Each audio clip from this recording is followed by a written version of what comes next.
My teenage daughter pretended to be 20 online, so she could build a serious relationship with a 23-year-old man by catfishing him. This generation is completely whack. I remember being 14 and still having braces and wearing ugly blue eyeshadow to school every day. But this was before social media, so all of my friends were just as ugly as me. But on my daughter's 15th birthday, we went out to Chili's, and what she wore was shocking. Not because it was anything crazy revealing. It was just a corset top and some cargo pants. But it made me realize the pressure she had to grow up faster. She even did her makeup, and I swear my baby Annalise looked 23 years old. And as we sat down, the waiter began to flirt with her. I wasn't really paying attention because I figured she'd turn him down or just act really shy. But in the corner of my eye, I saw her batting her eyes and looking up at him with a single finger twirling her hair. Motherly rage flooded my system. I literally saw the bulge in his pants. Hey, do you guys have a birthday candle with the number 15? Because that's how old my daughter is turning today. Luckily, the guy went super red and started stammering. So I knew that he had simply been blindsided, and we even got switched to a new waiter. As for my daughter, I didn't want to ruin her birthday. So I let her change the topic and we just talked about something else. But when she woke up the next day, I asked her what the F she thought she was doing. That she could wear what she wanted, but there was no way I'd ever let her date anyone over the age of 17. She did that teenage angst thing where they pinch the bridge of their nose and roll their eyes, like it was the most original move in the book. So I grabbed her phone and unlocked it with her facial recognition. This time, something in her eyes changed. She begged me not to go through it. It was a good effort, but not good enough. Honey, I love you. And if you were a mother, you'd do the same thing. I then walked into my room and locked the door. There wasn't anything too bad. I did find what people call thirst traps on her TikTok, but her account was private and her following was mostly girls. The worrying part was her Instagram. There were bikini pictures plastered everywhere, with extremely sexual songs and angles. The most disturbing part was they were all taken on vacations that I took her on. Except I, obviously, hadn't taken any of the photos. In her texts were a bunch of guys from her high school that she was very obviously leading on, but amongst them all, one stood out. She had no mutuals with him, and in his bio was the name of a nearby university. My heart dropped. They had met a few months back, when she was 14, after she had met him in a cafe, and they texted for months before it suddenly stopped a few weeks ago. Well, first I needed to make sure that my suspicions were correct. I handed her back the phone and pretended like I was too old to have been able to find anything. I literally saw her smirk, and she even apologized for flirting with the guy yesterday. That night, I went to the guy's college. It was a pretty small campus, and it was a Saturday, so I figured that he couldn't be far. That's when I saw him, outside a frat house with Greek letters, completely topless, DJing with a bottle of beer in his hand. I walked up the stairs and tapped him on the shoulder. Excuse me, do you go here? And I guess he thought I was some undercover cop, because he immediately lifted up his hands and showed me his ID. He was 23 years old. My stomach twisted. I slapped him across the face, and because his friends were too scared to do anything, they let me drag him down the stairs by the ear like a dog without intervening. I took advantage of the shock and alcohol that was still in his system and grabbed the beer bottle, ready to knock it across his head. Yo man, what are you doing? I don't want any trouble. So you don't want any trouble, but you're cool with dating a 15-year-old girl? I saw confusion sweep across his R-worded frat boy face, one that you can't fake. Annalise? I asked. Huh? She's 20 and hot as heck. I slapped him again. Yo man, what the F? He shouted, before whipping out his big black iPhone as evidence. I read their texts. Right there, plain as day, she had told him she was a 20-year-old girl, and the second I confirmed that it was my teenage daughter, he blocked her. I drove home that night seeing red. My baby girl wanted to act as jailbait like it's cute, then she had another thing coming. This time, I didn't wait until the next day. I simply shook her awake. Mom, what? So I just met Pedro. Her eyes were immediately filled with fear, but instead of trying to defend herself, or yelling at me for being a spy, she burst into tears and wrapped her arms around me. Even through the anger, I instinctively stroked her hair. First, sat down in the bed beside her and decided that even she deserves to be listened to. But what she said next just angered me even more. Mom, I met up with him, but he didn't show up. And his friend, she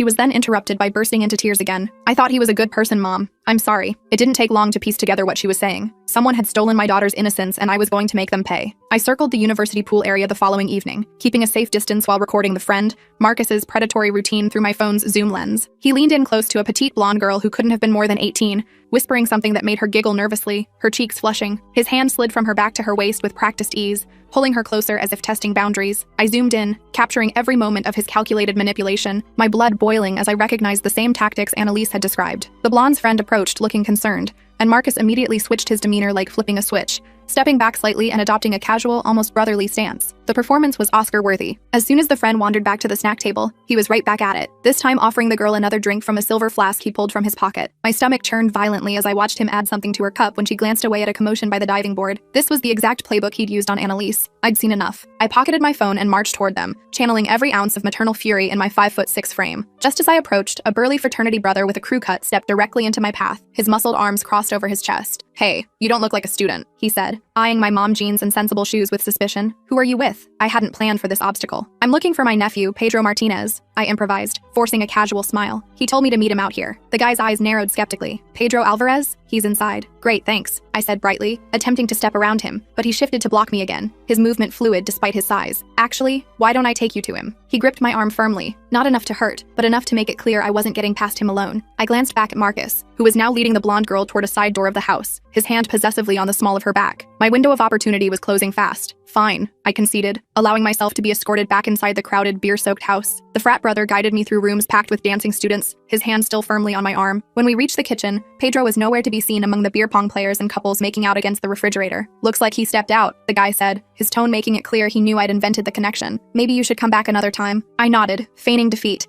and headed for the front door, the bass-heavy music thumping in my chest. Once outside, I circled around to the side of the house where I'd seen Marcus taking the girl. There was a separate entrance there, likely to a basement or private room. I tried the door handle. Locked. Cursing under my breath, I peered through a small window smudged with fingerprints. The basement was dimly lit with colored LED strips, but I could make out a seating area with several people lounging on mismatched couches. No sign of Marcus or the blonde. I needed a new approach. I couldn't just break in, and I couldn't risk getting thrown out before gathering more evidence. I returned to my car and called Annalise, my heart racing. Mom? She answered immediately, her voice tight with worry. Are you okay? I'm fine, I assured her, watching the frat house for any sign of Marcus. But I need more information about him. Did he ever mention where he lives? Is it in the fraternity house or somewhere else? He said something about having an apartment off campus, she replied after a moment's hesitation. He bragged about how his dad pays for it so he doesn't have to live with the peasants in the frat house. Did he say where? Anything about the building or the street? I pressed, already starting my car. Cedar Street, she said with surprising confidence. I remember because that's where he took me. It was a blue building with a coffee shop on the first floor. Apartment 3B. You're absolutely sure? Positive. Mom, what are you going to do? Her voice trembled slightly. I hesitated, not wanting to worry her more. I'm just gathering information right now. I'll be home soon. Promise me you won't do anything crazy, she pleaded, suddenly sounding much younger than 15. I promise I'll be careful, I said, carefully avoiding a direct answer. Lock the doors and don't let anyone in. I love you. I hung up and pulled up a map on my phone. Cedar Street was only a few blocks from campus. I drove there slowly, scanning the buildings until I spotted a 3-story blue Victorian converted into apartments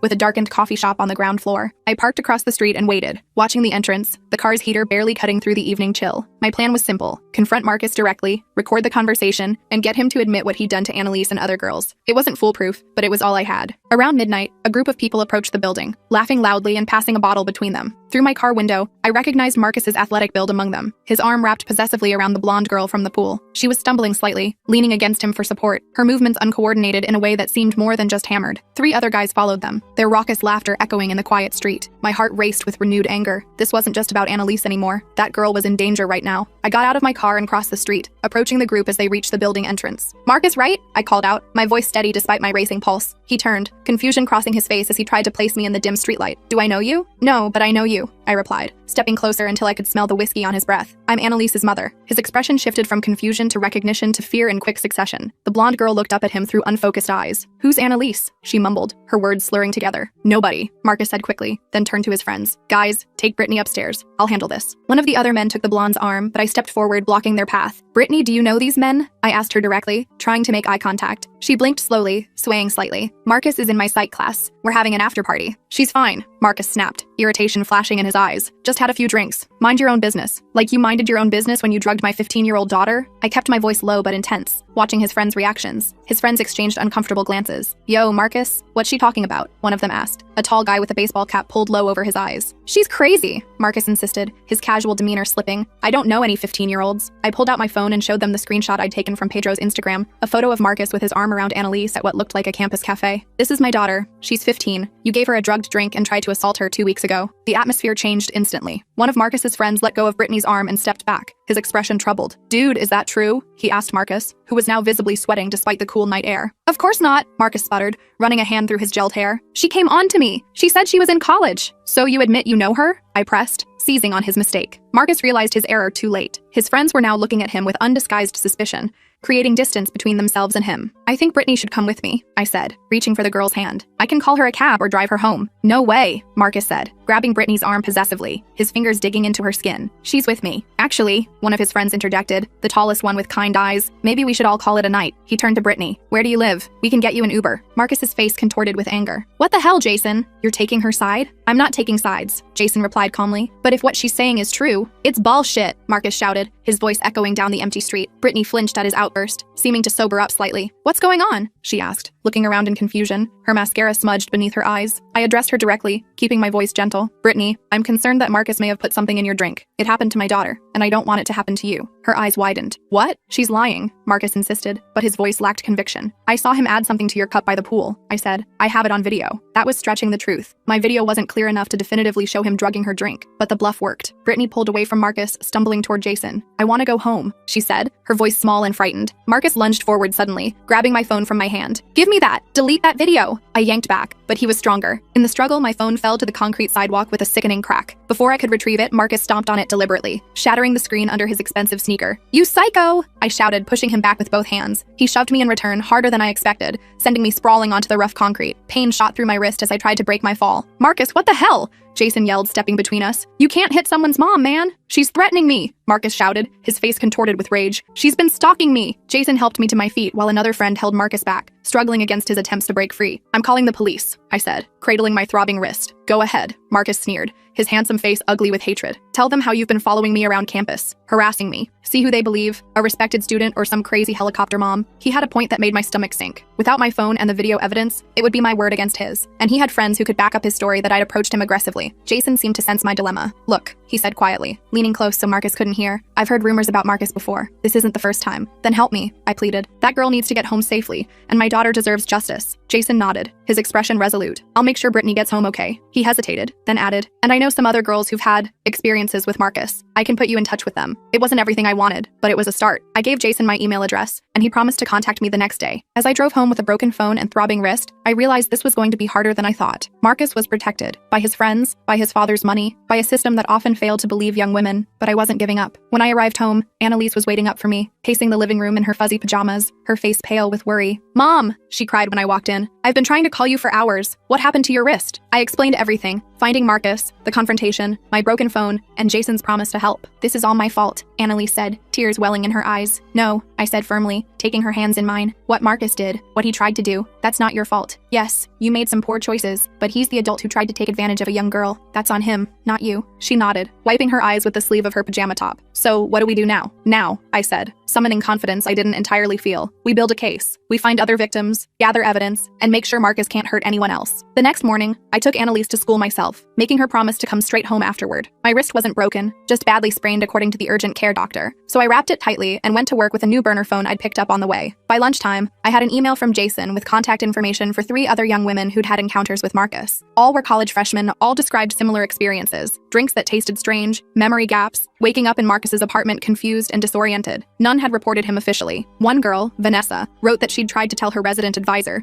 but was discouraged when she learned about Marcus's father's connections to the University Board of Trustees. Another, Talia, said she'd been too ashamed and blamed herself for drinking too much. I reached out to each of them, explaining who I was and why I was investigating Marcus. 2 responded almost immediately, agreeing to meet me that weekend at a coffee shop off campus. When I picked up Annalise from school that afternoon, she seemed different, quieter, more withdrawn, her usual animated chatter absent. Everything okay? I asked as we drove home through the autumn-tinged streets. She stared out the window, watching the scenery blur past. Everyone at school knows something happened. Not the details, but they know I'm not allowed on social media anymore and that you took my phone. They're all talking about me. My heart sank. I'm sorry, honey. Kids can be cruel. It's not just that, she said, turning to face me with alarm in her eyes. Chloe showed me messages from this college guy she's been talking to. Mom, I think it's Marcus. I nearly slammed on the brakes. What? How would he know Chloe? He DMs random girls on Instagram. That's how he found me too. She looked down at her hands. I didn't meet him at a cafe. I was too embarrassed to tell you the truth. He messaged me after I commented on one of Pedro's posts. She turned to me, her eyes filled with fear. What if he's targeting my friends to get back at me? This was escalating faster than I'd anticipated. Marcus wasn't just a predator. He was vindictive and calculating. Show me the messages, I said, pulling into our driveway. When we got home, Annalise used my laptop to log into Chloe's Instagram account. Apparently, the girls all shared passwords, something we'd need to discuss later. Sure enough, there were messages from a user named Marcus DJW Wright,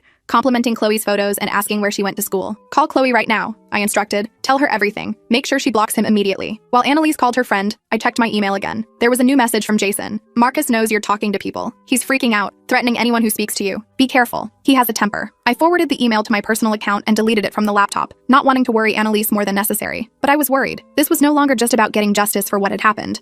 It was about protecting Annalise and her friends from further harm. The next day, I met Vanessa and Talia at the coffee shop as planned. Both were barely older than Annalise, young women just starting their college experience, already traumatized by someone who should have been their peer. I never reported it because I was drinking underage, Vanessa explained, her hands wrapped tightly around her mug of chai latte, and I willingly went to his apartment. I thought no one would believe me. Same, Talia nodded, tucking a strand of dark hair behind her ear. Plus, everyone knows his dad is on the board of trustees. Marcus always brags about how he can get away with anything. Not anymore, I said firmly. Together, our stories are stronger. Would you be willing to make official statements if it came to that? They exchanged nervous glances. I don't know, Vanessa said, her voice barely above a whisper. What if he retaliates? He knows where I live. We're in the same dorm building. And what about our parents? Talia added. Mine would call me if they found out I was at a frat party. I understood their fears all too well. These were the same reasons so many young women never reported their assaults. The same reasons predators like Marcus continue to operate with impunity. What if we could prove a pattern? I suggested. If we find enough women willing to share their experiences, even anonymously at first, it would be harder to dismiss. They seemed unconvinced, but agreed to think about it and to put me in touch with others they knew who might have had similar experiences with Marcus. As I was leaving the coffee shop, my phone buzzed with a text from an unknown number. Back off or your daughter's private photos go public. You have 24 hours. My blood ran cold. The private photos could only be the ones Annalise had taken for Pedro, the ones stored in her hidden photo vault that I'd glimpsed on her phone. Somehow Marcus had accessed them. I called Annalise immediately. Mom? She answered, sounding groggy. She'd been napping after an emotionally exhausting few days. Annalise, did you ever send those photos from your hidden folder to Pedro or anyone else? What? No, she exclaimed, suddenly alert. I mean, I sent a couple to Pedro, but not the worst ones. Why? Which device did you use to take those photos? Your current phone or an older one? My old phone mostly, but they should have transferred when I got the new one. Why are you asking this? The pieces clicked into place. Where is your old phone now? I don't know. Probably in my desk drawer somewhere. I haven't used it since I got the new one for Christmas. Find it, now, and don't turn it on. I raced home, my mind spinning with possibilities. If Marcus had somehow gotten access to Annalise's old phone, or if Pedro had shared the photos she'd sent him, we were dealing with a whole new level of threat. When I arrived, Annalise was tearing apart her room looking for the old phone, clothes and books scattered across the floor. I can't find it, she said, panic evident in her voice. Think, Annalise. When was the last time you remember having it? She sat on her bed, concentrating. I used it as a music player for a while after I got the new one. I might have taken it to school. Could you have left it somewhere? Lost it? Her eyes widened with sudden realization. The party at Megan's house last month. I brought it to play music, but I was using Megan's speaker. I remember setting it down somewhere and then she trailed off, her face paling. I don't remember picking it up again. Who was at that party? I asked, dreading the answer. Just kids from school. And she hesitated, twisting the hem of her shirt. Some of Megan's older brother's friends from college. The connection was too coincidental to ignore. Was one of them named Marcus? Annalise shook her head. I don't think so, but I wasn't paying attention to her brother's friends. They were hanging out in the basement, and we were upstairs. I showed her the threatening text. Someone has your old photos, Annalise, and they're using them to try to stop me from investigating Marcus. Her face crumpled. Mom, I'm so sorry. This is all my fault. No, I said firmly, pulling her into a hug. This is not your fault. This is what predators do. They find vulnerabilities and exploit them, but we're not going to let them win. I texted back the unknown number. Distributing explicit images of a minor is a federal offense. Do it, and I'll make sure you spend the next decade in prison. The response came almost immediately. Try proving it was me. Meanwhile, your daughter's reputation will be destroyed. Final warning. I showed Annalise the exchange. We need to get ahead of this, I said. If he's threatening to release those photos, we need to prepare. How? She asked, her voice small and frightened. First, we tell your school counselor what's happening, not about the photos specifically, but that you're being harassed and threatened by an older man. Second, we contact the police about the threats. The police? Annalise looked terrified. But what if they see the photos? They deal with cases like this all the time, I assured her, with more confidence than I felt. Their job is to protect you, not judge you. Before we could discuss further,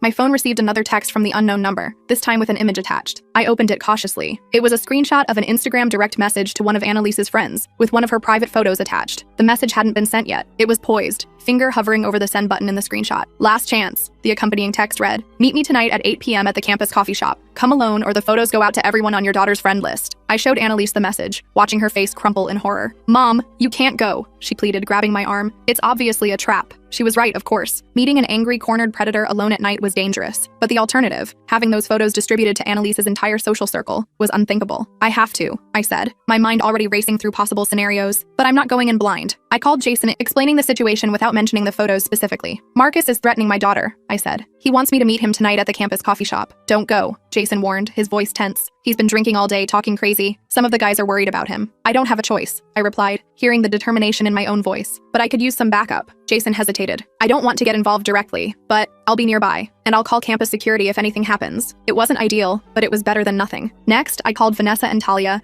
asking if they'd be willing to be in the area as witnesses. They agreed, reluctantly. Finally, I prepared Annalise for the worst-case scenario. If those photos do get out, I told her, holding her shoulders gently, we'll face it together. It won't be easy, but it won't be the end of the world either, and we'll make sure everyone knows who's really responsible. She nodded, tears streaming down her face. I wish I could take it all back. The photos, the lies, everything. I know, honey. I hugged her tightly, breathing in the familiar scent of her strawberry shampoo. But we can't change the past. We can only deal with what's happening now. At 7:30 p.m., I drove to campus, my heart pounding against my ribs. I'd prepared as best I could. I had a new phone with recording capabilities. Vanessa and Talia would be at a table nearby, and Jason had. promised to keep an eye on the situation from outside. I'd also left a sealed envelope with Annalise, containing printouts of all the evidence I'd gathered about Marcus, with instructions to take it to the police if I didn't return by 10 p.m. The campus coffee shop was busy with students studying for midterms, providing some security in numbers. I chose a table near the back, positioning myself so I could see the entrance but also had a clear path to the emergency exit if needed. At exactly 8 p.m., Marcus walked in. He looked terrible. Unshaven, bloodshot eyes, clothes rumpled as if he'd been wearing them for days. He spotted me immediately and made his way to my table, dropping into the chair across from me with casual arrogance. "You should have minded your own business," he said without preamble, his voice low and threatening. "My daughter is my business," I replied evenly, meeting his gaze. "And so are all the other girls you've drugged and assaulted." He leaned forward, the smell of whiskey heavy on his breath. "You have no proof of anything. It's your word against mine. And trust me, at this school, my word carries a lot more weight than yours. Is that why you're threatening to distribute child pornography? Because you're so confident in your position?" His eyes narrowed. "I never said anything about pornography. You have no proof I sent those texts." "I don't need proof," I said, keeping my voice steady despite my racing heart. "I just need people to start asking questions. And they already are, Marcus. Vanessa, Talia, Brittany, Jason, they're all talking. How many others are there? How long before one of them goes to the police?" I could see the calculation in his eyes, the realization that his carefully constructed world was beginning to crumble. "What do you want?" he finally asked, his voice barely audible over the coffee shop chatter. "I want you to leave my daughter alone, leave her friends alone, and get help before you hurt someone else." He laughed bitterly. "That's it? A slap on the wrist and a promise to be good?" "No," I said, meeting his gaze directly. "That's just the beginning. I also want you to tell me exactly what happened the day Annalise came to your apartment." His expression darkened. "Nothing happened. She showed up looking for Pedro. I gave her a drink. We talked. Then Pedro called her, freaked out about her age, and she left. End of story. You drugged her drink." I pressed, watching his face for any reaction. "I didn't substance anyone," he snapped, too loudly. A few nearby students glanced our way. He lowered his voice. "Look, even if I did, which I'm not saying, nothing happened. She left. No harm, no foul. Intent matters, Marcus. You intended to assault my 15-year-old daughter. She said she was 20, he hissed, a vein pulsing in his forehead. "Everyone lies about their age. It's not my fault she looked older." I leaned forward. "Here's what's going to happen. You're going to delete any photos you have of my daughter. You're going to stay away from her and her friends. And you're going to get counseling for your issues with women." He snorted. "Or what? Or I go public with everything I know. I've already spoken to multiple women who've had similar experiences with you. I have screenshots of your threats, and I have a daughter who's willing to tell her story. No one will believe you," he said, but I could hear the uncertainty in his voice. "Maybe not at first," I conceded, "but once one person speaks up, others follow. How many victims do you have, Marcus? 5? 10? How many will it take before someone listens?" He stared at me for a long moment, then abruptly stood up. "This conversation is over." As he turned to leave, I called after him. "I meant what I said about those photos. Distribute them, and I'll make sure you face federal charges." He paused, his back stiffening, then continued walking without looking back. I watched him leave, my hands shaking under the table. I wasn't sure if I'd gotten through to him or just made things worse, but at least I'd stood my ground. Vanessa and Talia approached my table as soon as Marcus was gone. "Are you okay?" Talia asked. He looked really angry. "I'm fine," I assured them. "Did you record any of that?" Vanessa nodded, showing me her phone. "Got most of it." He basically admitted to drugging drinks, even if he tried to walk it back. It wasn't a full confession, but it was something. Another piece of evidence to add to our growing collection. Outside the coffee shop, Jason was waiting by my car. "That was intense," he said. "I was ready to call security when he stood up like that." "Thank you for being here," I said sincerely. "All of you. I know it wasn't easy." "What happens now?" Jason asked, his breath visible in the cool night air. I took a deep breath. "Now we wait and see if he backs down or escalates, and we keep building our case, finding more women who are willing to speak up." As I drove home, I felt a strange mix of fear and determination. Marcus was dangerous, cornered, and unpredictable, but he was also exposed now, his behavior under scrutiny for perhaps the first time. When I arrived home, Annalise was waiting anxiously by the window, her silhouette visible through the curtains. "Mom!" she cried, running to hug me. "What happened? Did he agree to delete the photos?" "Not exactly," I admitted, "but I think I scared him. And more importantly, we have allies now. Other women he's hurt who are willing to speak up." Annalise pulled back, her expression serious. "I want to speak up too. If he releases those photos,